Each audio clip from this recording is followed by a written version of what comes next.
Spain দেখেন আপনি খুব বেশি গোল দেয়নি কিন্তু কোনো টিমকে except the Austria, if I am not wrong. অস্ট্রিয়ার সঙ্গে ম্যাচের পরের দিন সম্ভবত আমি আপনার এখানে এসেছিলাম। অস্ট্রিয়াকে 3-0 গোলে হারিয়েছিল স্পেন, ভেরি কমফোর্টেবলি তারা জিতেছিল সেই ম্যাচে। তাহলে আপনি দেখেন এখানে একটা জিনিস, আর্জেন্টিনা যেভাবে স্ট্রাগল করে করে এসেছে, এটা এক ধরনের একটা, আমি বলবো যে তারা ভালো পজিটিভ অবস্থানে এখন, যে প্রত্যেকটা ম্যাচে কষ্ট করে করে তাদেরকে ফাইনালে আসতে হয়েছে। যখন দেখা যায় যে প্রতিপক্ষ একটা গোল দিয়ে দেয়, তখন আসলে বলা হচ্ছে যে ঘুমন্ত দৈত্য জেগে ওঠে। এইটা কি সত্যি কিনা? ব্যাপারটা হচ্ছে যে এই কথাটা অ্যাকচুয়ালি কার্লো আনসেলোটি একবার বলেছিলেন, এবং কার্লো আনসেলোটির কথাটাকে অ্যাকচুয়ালি মিস ইন্টারপ্রেট করা হয়েছিল। আচ্ছা, কার্লো আনসেলোটি কিন্তু এইভাবে কথাটা বলেননি।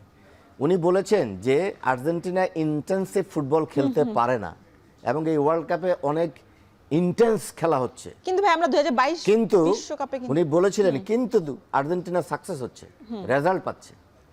উনি এই কথাটা বলে, ওনার এই কথাটা বাদ দিয়ে কিন্তু অন্য কথাটা আনা হচ্ছে সামনে।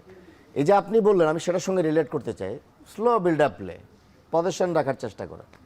এখন যখন আপনি একটা গোল কনসিড করবেন, অটোমেটিক্যালি আপনাকে তো তখন আর্জেন্সি, আপনার এখন তাড়া কি, আমাকে গোল শোধ করতে হবে। একটা গোল শোধ করার পরে ইকুয়াল হবে, দেন আমাকে গোল করতে হবে। স্পেনের সঙ্গে যাবেন খেলতে, তাহলে এটা একটা বিরাট টাফ চ্যালেঞ্জিং ম্যাচ হবে ট্যাকটিক্যাল পয়েন্ট অফ ভিউ থেকে। কারণ স্পেন 4-1-2-3 ফরমেশনে খেলে অলওয়েজ। কখনো হয়তো সে একটু সোয়াপ করে পজিশনটা, যে ফ্যাবিয়ান রুইসকে অথবা পেদ্রিকে রদ্রির সঙ্গে নিচে নিয়ে এসে উপরে ড্যানি অলমোকে রাখে, সাবস্টিটিউশনগুলো পরে আসে।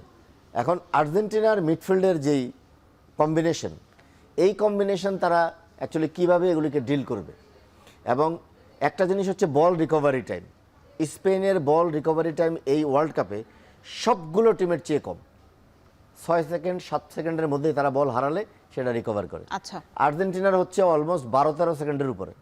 আমি ভরসা রাখি হিরন স্মার্ট ওয়াটার পিউরিফায়ারে। 12-13 সেকেন্ড, তার মানে তার রিকভারি টাইম বেশি লাগে, অনেক পরে। স্পেন এমন টিম, সে বল হারানোর সঙ্গে সঙ্গে আবার, এবং তার 4-1-2-3 বা 4-3-3 ফরমেশনে খেলার কারণে যখন বল ট্রাভেল করে, তার পুরা টিমের স্পাইন একসাথে শিফট করে। এবং আমরা এই ফ্রান্সের বিপক্ষে যেই কৌশলটা দেখেছি, যে ম্যান টু ম্যান তারা শেডো যেই টেকনিকটা, সেটা খুব বেশি তাদের মানে এটা মূল অস্ত্র ছিল, এবং ফ্রান্স এর বাইরে আসলে আসতেই পারেনি।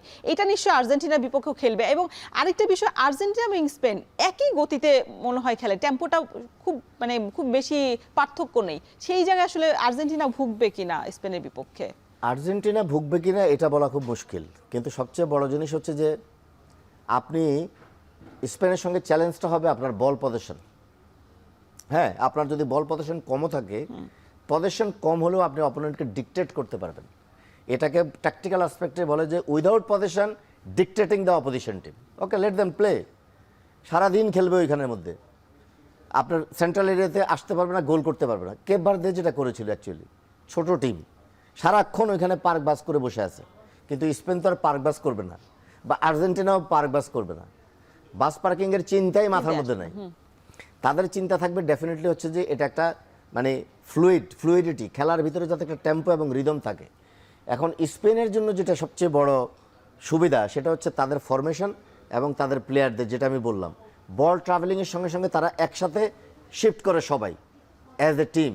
যার ফলে হয় কি, কোথাও যদি বল তারা হারায় মিডফিল্ডে বা ফ্রন্ট লাইনে, প্লেয়াররা খুব কাছাকাছি থাকে, এবং যার ফলে খুব তাড়াতাড়ি তারা সেটা রিকভার করতে পারে।